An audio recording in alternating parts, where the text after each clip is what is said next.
प्रेम से बोले सदगुरुदेव जी महाराज की जय। परम पिता परमेश्वरी की जय। आनंद कंद लीलाधारी प्रभु सदानंद जी मनमोहन भगवान की जय। परम प्रभु की है ये वाणी, परम प्रभु की है ये वाणी। जल्दी ही सतयुग आएगा, सत्पुरुषों का राज बनेगा, पापी नहीं बच पाएगा। ओ पापियों कान खोल कर सुन लो, पापियों कान खोल कर सुन लो, पाप छोड़ कर धर्म पकड़ लो, तभी तू रहने पाएगा, सत्पुरुषों का राज बनेगा, पापी नहीं बच पाएगा। तो तड़प तड़प करके नाश को प्राप्त होगी। कौन लेखा जोखा देखने जा रहा है कि आपकी क्या गति हो रही है? यही है आपका सन्यास, यही है आपका सन्यास। क्यों कि गृहस्थ का जो भोग है वो सन्यास लेने के लिए मजबूर करेगा। इस जो गृहस्थ में जो गिर करके भोग रूपी जो पाप में जवानी गवा दिए, भोग के पीछे जो जवानी जो है जो गवा दिए, वही तड़प तड़प करके सन्यास में मरिए, तड़पिए। हम तो जो देख रहे हैं कि सन्यास क्या है, इस गृहस्थों को दंडित करने की व्यवस्था है। गृहस्थों को जो अपने जमाने में कुछ कर लेने की, कर गुजरने की क्षमता शक्ति थी, उसका जो दुरुपयोग किए, उसी दुरुपयोग का दंड भुगतना है सन्यास में आपको, जंगल में जाकर के। इसके सिवाय मुझे कुछ नहीं दिखाई देता। कोई जानकार यदि हो और ऐसी प्रक्रिया प्रवृत्ति न हो तो हम चाहेंगे उसको माइक देंगे, कुर्सी देंगे और चाहेंगे कि वह इसकी डिटेल व्यवस्था हो बतावे, वो क्रॉस करे, हम उसका समाधान दे रहे हैं, वो शंका रख के प्रश्न करें और वो बतावे हमको। हम भी 2 4 10 5 प्रश्न करते हैं, हमको संतुष्टि दे दे, सारी जनता सुन ले। यही तो है आश्रम। कौन कहेगा गृहस्थ आश्रम? एक हम गिर गए, फंस गए तो 3 चरण में बर्बाद हो गया। एक इसीलिए कहा कि यावत देहम तिष्ठो एवं तावत तत्वम समवेत। विष्णु जी जब गरुड़ को उपदेश दे रहे थे तो कहे कि गरुड़, जब तक शरीर में कुछ करने कराने की क्षमता है, उड़ने फूरने बैठने उठने की क्षमता है, तब तक इस तत्व का अभ्यास कर लेना चाहिए। तत्व का अभ्यास क्या है? जीव को मोक्ष और जीवन को सर्वोत्तम जसकृति, उन्मुक्तता और अमरता से युक्त होकर के, बंधन मुक्त होकर के अपने जसकृति को संसार में छिटना, फैलाना। ज्ञान की मर्यादा स्थापित करने जब चलेंगे तो ज्ञान जो है बिना आधार का तो स्थापित होगा नहीं। तो जो ज्ञान का प्रचार करता है, उस ज्ञान के माध्यम से वह स्थापित होते जाता है और उसके माध्यम से ज्ञान जो प्रचारित होते जाता है। तो हम जो है ये जो 3 आश्रम को आकर के गृहस्थ, वानप्रस्थ और संन्यास किया गया, तो यह इसी गृहस्थ रूपी विकृति का, इसी गृहस्थ रूपी गिरावट का दुष्परिणाम है कि जैसे चिपके थे वैसे छूटिए, और छूटने के बाद चिपक करके जो कर गुजरने वाले समय को जो आपने बर्बाद कर दिया, उसका परिणाम चलकर जंगल में झेलिए, तड़प तड़प करके। जवानी में जो बेटा पैदा किए हैं उसका लाभ आपको न मिल सके, जवानी में जो धन कमाए हैं उसका लाभ आपको न मिल सके, इसमें रहेंगे तो उसमें फंसेंगे। अब जो छोड़ करके निकलिए तब तड़पिए तो पता चले कि आप पूरी जवानी वो कमाई करने में गुजार दिए जो आपका ही नहीं हुआ। आपको जवानी में वो कमाई कमाना चाहिए कि एक छुड़ाने वाला नहीं, हमको छोड़ने की जरूरत है क्यों। हम ऐसी कमाई करें कि वो हमसे अलग हो ही ना सके। एक पद गाते हैं लोग, दोहानी गीत गाते हैं लोग, 4 कड़ी उसमें है।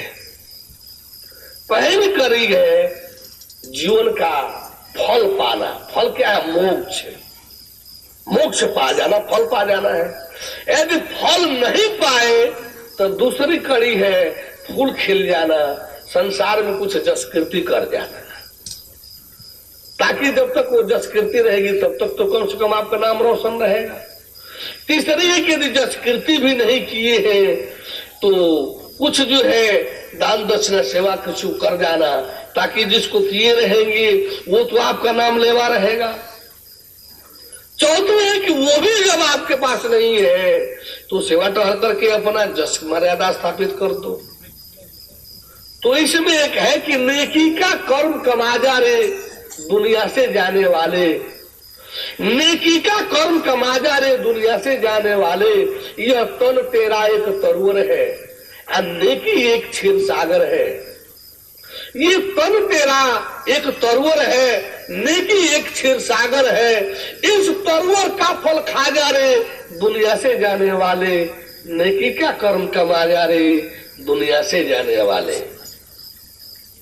ये जो तरुवर है और नेकी जो इसमें क्षीर सागर है, तो क्षीर सागर में रहने वाले विष्णु को प्राप्त कर ले, मोक्ष की प्राप्ति हो गई। तो आपको इस तरुवर का फल जो है क्षीर सागर में रहने वाले परम प्रभु को प्राप्त करना है। यदि आप पा गए तो आपकी नेकी का फल मिल गया। आप यदि आप नहीं प्राप्त कर सके, आप एक लाइन गिर ही गए, आपको ये फल नहीं मिल सका, तब क्या करेंगे? तो पछताए क्या होता है जब चिड़िया चुन गई खेत का, वर्षा जब किसी सुखाने, आज समय चूक पुण्य का पछताने। तो दूसरे लाइन में क्या कहा कि ये धन यौवन संसारी, ये धन यौवन संसारी है 2 दिनों की फुलवारी। ये धन यौवन संसारी है 2 दिनों की फुलवारी। अरे कोई खुशरंग फूल खिला जा रे दुनिया से जाने वाले, नेकी का कर्म कमा जा रे दुनिया से जाने वाले। ये संसार क्या है? फुलवारी है। धन और जवानी जो है इसमें फूल है। हमको कोई ऐसा खुशरंग फूल खिलाना चाहिए कि हर आने देखने वाले को लगे कि हाँ ये कुछ है। यानी कोई ऐसा जसकृति का काम है, धन यौवन है तो कुछ ऐसा जसकृति का काम करे कि वो समाज में जो है जो ही जाने देखे वो उसको पा करके खिल जाए, प्रसन्न हो जाए। यानी फिर क्या कहते हैं, यदि जसकृति वाला काम भी आप नहीं कर सके तो फिर तीसरा क्या है कि तुझसे धन अंत में छूटेगा, तुझसे धन अंत में छूटेगा, ना जाने किस राह लूटेगा। तुझसे धन अंत छूटेगा, ना जाने किस राह लूटेगा। इस परहित हेत लगा जा रे दुनिया से जाने वाले, नेकी का कर्म कमा जा रे दुनिया से जाने वाले। यदि आपके पास धन है तो ये धन पता नहीं आप किस गति को ले जाएगा। ये धन जो है आपको छोड़ करके तो जाना ही होगा, और छोड़ने के बाद इस धन की कौन सी गति होगी पता नहीं। इसलिए आप इस धन को किसी परहित हेत लगा दीजिए, किसी परमार्थ में नहीं मिलता है तो परोपकार में इसे ऐसा लगा दीजिए ताकि एक नेकी तो रह जाए, निशानी तो रह जाए। इसे परहित हेत लगा जा रहे दुनिया से जाने वाले, नेकी क्या कर्म कमा जा रहे दुनिया से जाने वाले। यदि ये कहे कि हमारे पास तो धन भी नहीं है, फिर क्या करें? तब कहते हैं कि कर तन तो है ना, शरीर तो है ना, कर दिन दुखियों की सेवा, कर दिन दुखियों की सेवा, जग सेवा है सुख देवा। कर दिन दुखियों की सेवा, जग सेवा है सुख देवा। जस पाना है तो पा जा रे दुनिया से जाने वाले, नेकी का कर्म कमा जा रे दुनिया से जाने वाले। यदि जस पाना है और कुछ आपके पास नहीं है तो शरीर से इसी को दिन दुखियों की सेवा में लगा दीजिए, जीवों के कल्याण में लगा दीजिए, धर्म धर्मात्मा धरती की रक्षा में लगा दीजिए, जस कीर्ति पा लीजिए। अंतिम कड़ी में कह रहे हैं ये कंचन काया तेरी, कहते कि मेरे पास तो कुछ है ही नहीं है। क्यों नहीं है? अभी आपका काजे की अंगुली दे दीजिए ना, बराबर हम चांदी जोक करके दे दे रहे हैं, तो दे दीजिएगा। गरीब होगा वो नहीं देगा, अमीर होगा काजे का हम सोना वजन करके दे दे रहे हैं, वो थोड़ा दे दीजिए, कोई दे देगा? कहे कि हम सोना वजन करके दे दे रहे हैं, खिया दे न दीजिए, वो दे दीजिएगा। इतना धन खजाना तो आपके शरीरों में पड़ा हुआ है। तो ये कंचन काया तेरी, ये सोने की जैसी कीमती शरीर काया है, ये कंचन काया तेरी हो अंत राख की ढेरी। अरे इससे जो बने बना जा रे दुनिया से जाने वाले, नेकी के कर्म कमा जा रे दुनिया से जाने वाले। ये कंचन काया है, ये सोने से ऐसी कीमती शरीर है। अंत में इसकी गति क्या है? राख हो जाना है, मिट्टी में मिल जाना है, पानी में घुल जाना है। तो ये जो कंचन सोने की जैसी शरीर, कीमती शरीर, और जिसे राख ही हो जाना है, तो अरे भैया इस राख होने के पहले इससे जो कुछ भी बने संसार में कुछ बना तो जाइए, कुछ कर तो जाइए, आने वाले एक नेकी निशानी तो रह जाए, आने वाली पीढ़ी नाम लेवा तो रह जाए। तो ये कंचन काया तेरी ओ अंत राख की ढेरी, इससे जो बने बना जा रे दुनिया से जाने वाले, नेकी का कर्म कमा जा रे दुनिया से जाने वाले। तो आप जो है बंधुओं से हम शायद लग रहा है कि उसी भगवत विधान के अंतर्गत आपके बीच यह शरीर आई है। अच्छा होगा आप लोग हर चीजों को जानिए, परमाणु से परमेश्वर तक को जानिए, देखिए, हर प्रकार से सत्य ही लगे, हर प्रकार से श्रेष्ठ ही हो, हर प्रकार से आपके उत्थान के लिए हो, कल्याण के लिए ही हो, तो फिर स्वीकार करने में चिंतन कैसा? स्वीकार करने में परेशानी क्यों नहीं होनी चाहिए? बोले परम प्रभु परमेश्वर की, परम प्रभु परमेश्वर की, परम प्रभु परमेश्वर की। कुछ भाई बंधु को लग रहा होगा कि हम लोगों को मौका नहीं देंगे क्या, हम लोगों का शंका समाधान का समय खत्म कर देंगे क्या? नहीं नहीं, खत्म नहीं करेंगे। आप जिन भाई बंधु को यदि ऐसा कोई शंका हो, कोई प्रश्न हो जो मेरे बोलने में लगा हो भी गलत है अथवा भ्रामक है, तो पहले नंबर पर तो उसका समाधान ले प्रश्न करके। अन्यथा विष्णु राम कृष्ण की भगवत्ता के प्रति यदि कोई शंका संदेह हो उसको उसका समाधान ले, अथवा जीव ईश्वर परमेश्वर से संबंधित अथवा कर्म योग भोग मोक्ष के विषय में किसी प्रकार का हो तो आप सब सहर्ष प्रेम से आइए और अपने भगवत कृपा विशेष से अपने प्रश्नों का उत्तर, शंकाओं का समाधान भगवत कृपा से पाइए। बोले परम प्रभु परमेश्वर की।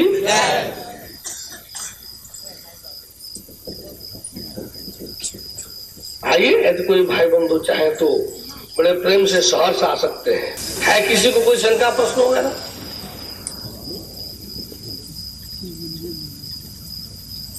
बस कहीं किसी को कुछ नहीं?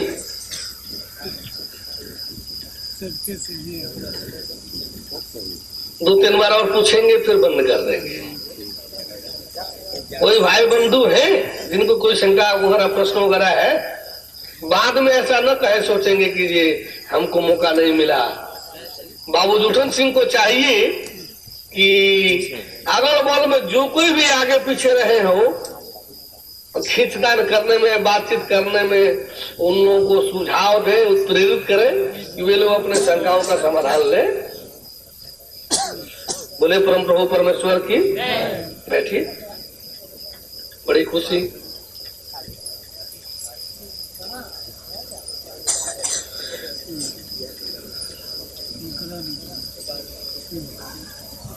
चलो करो भाई। परम पूज्य महाराज जी श्रद्धे, हम भी ज्ञानी नहीं है, मूर्ति है। आपके अपरम पिता माँ और सुंदर के अनुपम कृपा से दो चार शब्दों का ज्ञान है। आपने अभी अभी जो कहा गृहस्थ आश्रम का कड़े से कटु शब्दों में और एक बहुत ही अलंकारित शब्दों में उसका विवरण दिया आपने और निंदनीय बताया। तो इतिहास के पन्ने को पढ़ने से या वेद वेदांत और उपनिषद और श्रीमद् भागवत ये पता चलता है कि जैसा कि आपने अभी अभी उदाहरण में दिया था कि भक्त ध्रुव जो है 5 साल की अवस्था में जब अपने कानपाद और माँ के अपमानित करने पर कि तू इस गद्दी पर पिता के गोद में बैठने से पहले मेरे कोख से जन्म लेना होगा तब बैठ सकता है, और फुटबॉल की तरह उठाकर सड़क पर फेंक दिया गया उस पर से। और देवर्ष ऋषि महाराज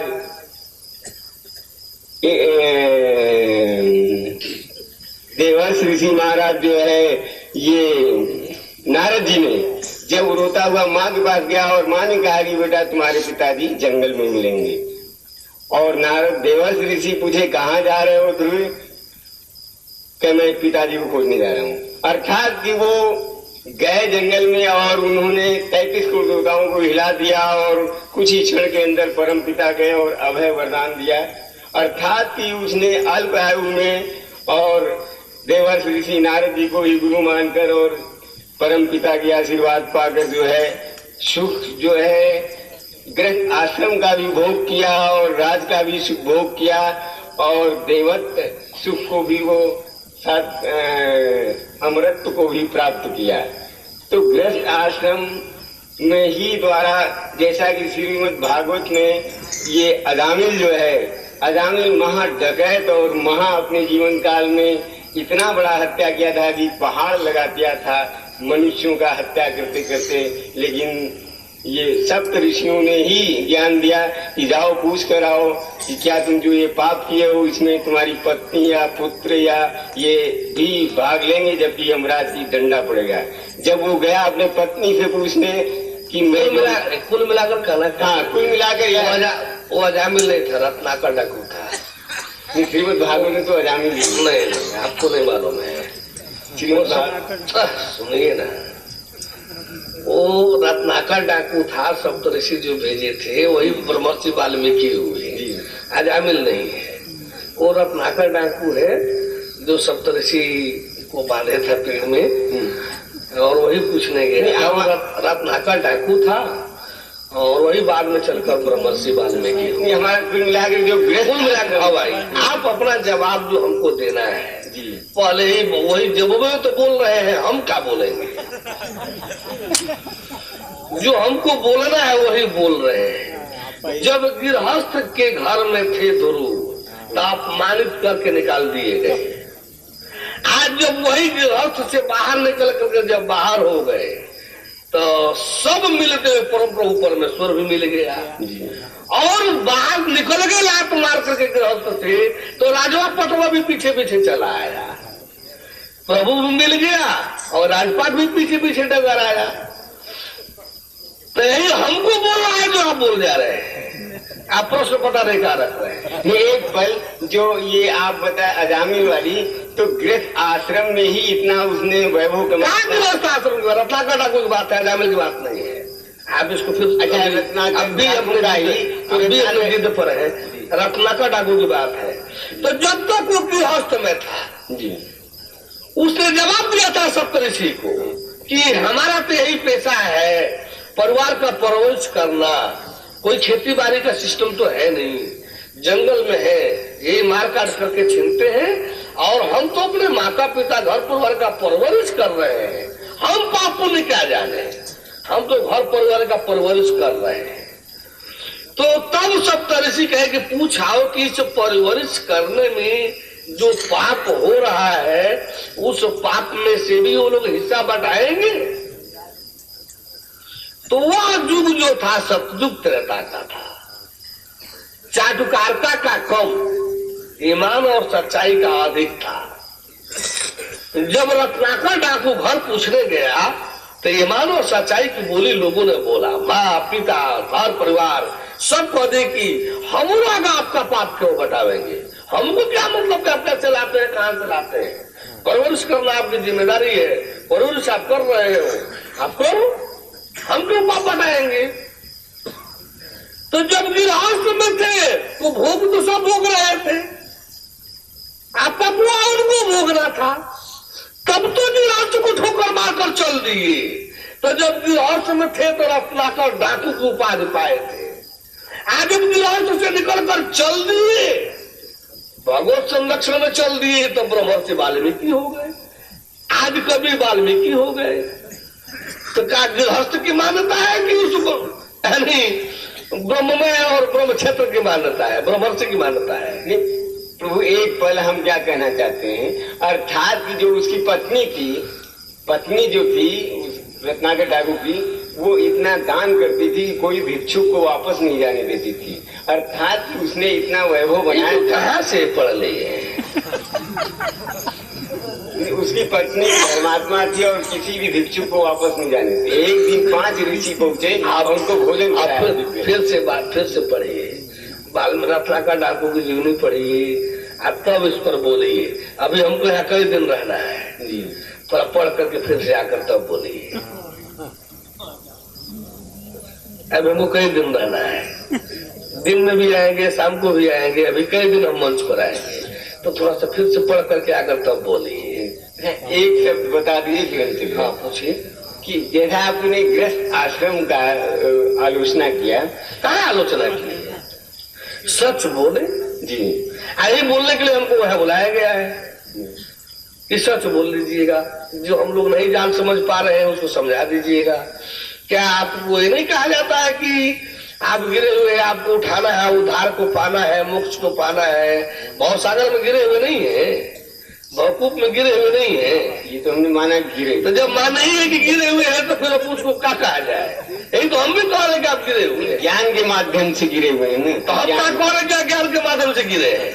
हम तो यही कह रहे कि ज्ञान के माध्यम से आप गिरे हुए हैं, कहाँ कह रहे क्या ज्ञान के माध्यम से गिरे हुए हैं? लेकिन ज्ञान पाने का साधन तो गृहस्थ आश्रम के ही बच्चे या गृहस्थ आश्रम में ही हम परवरिश करके उनको बनाते हैं। ये तो आपका भूल है, फिर वही बोल रहे हैं, समझ में नहीं आ रहा है कि आप क्या बोल रहे हैं।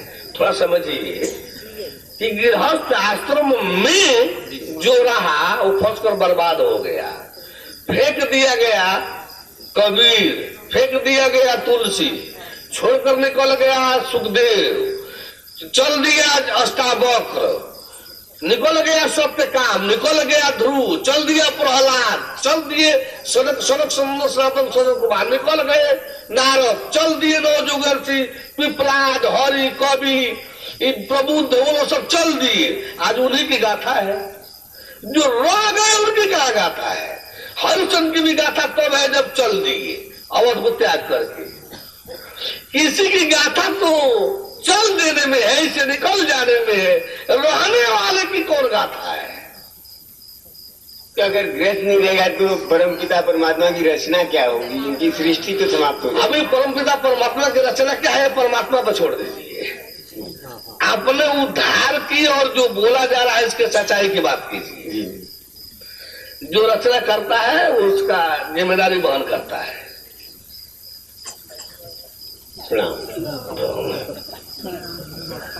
बोले ब्रह्म परमेश्वर की आइए आइए।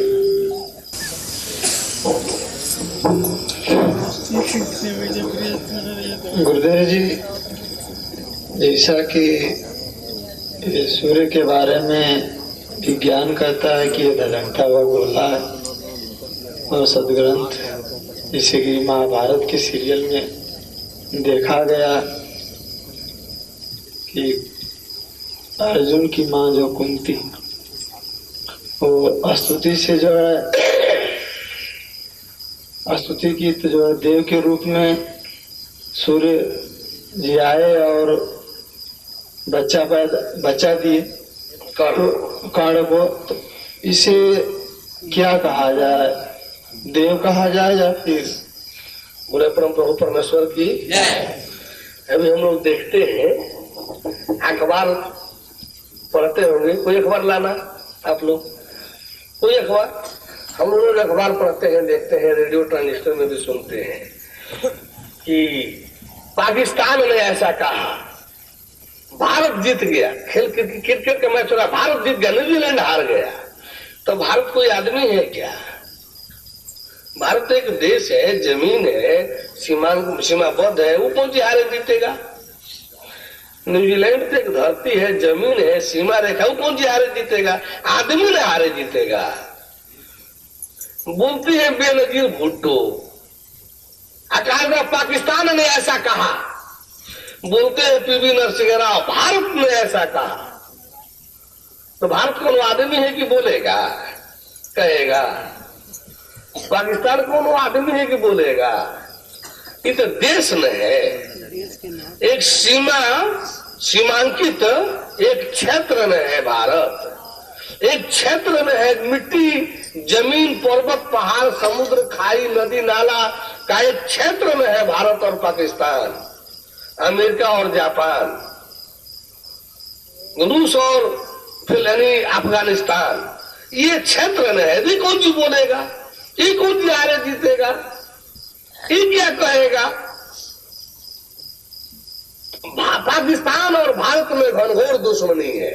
ये कौन सी दुश्मनी है? क्षेत्र क्षेत्र में दुश्मनी कैसा? आदमी आदमी में दुश्मनी होगा, देशवासी देशवासी में दुश्मनी होगा। उस सीमा में कौन दुश्मनी है?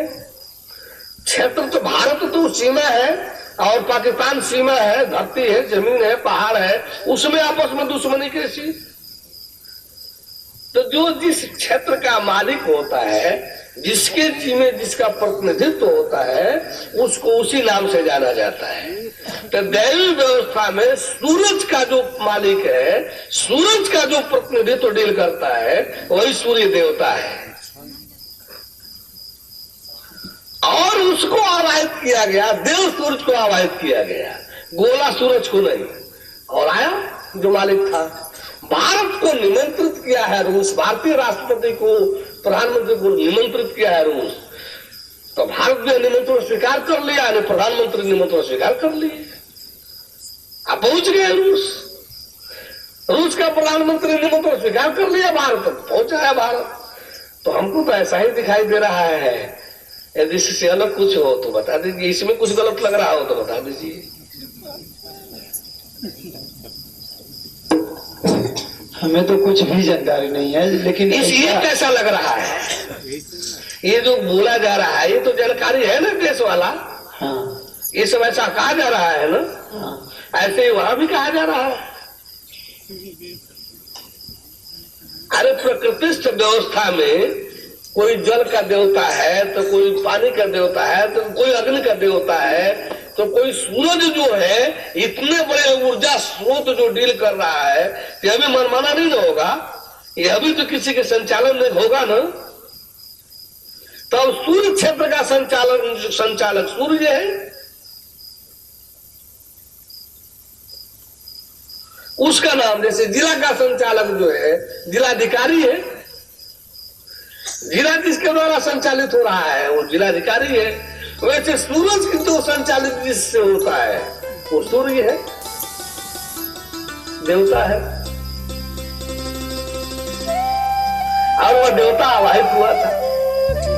परम प्रभु की है वाणी, परम प्रभु